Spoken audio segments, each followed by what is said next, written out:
Thousands of South Korean riot police flanked the Olympic torch relay on horseback or on foot. They wanted to make sure this torch run was not a repeat of some of its other stops. Son Ji-ae tracked the torch as it made its way through Seoul. We're in the almost empty Seoul City Plaza, but it was here at 7 in the evening in Seoul that the Beijing Olympic torch arrived for its final leg in its 22-kilometer run through Seoul, South Korea. Now, while there were some close incidents with protesters, overall, it was a peaceful run through the 22 kilometers in Seoul. One of the more peaceful demonstrations was one held by the Free Tibet movement here. It's not a very big movement, but they did make their voices heard. They held their own moth relay, which is separate from the real relay.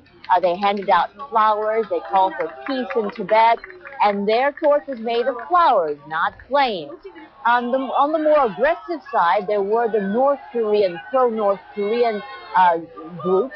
They are groups that denounce the Beijing government for what they call the crackdown of the North Korean defectors in China. One of the North Korean the defectors tried to seize the torch. He was detained by police.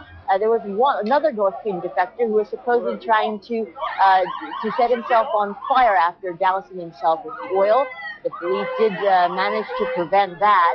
Now, there were more than 8,000 police on hand to control any type of protest and to make sure the torch in Seoul, South Korea, completed its run relatively safe and relatively in a peaceful manner. And in the end, it does seem that it did complete its mission. Son Ji-ae, Seoul, South Korea.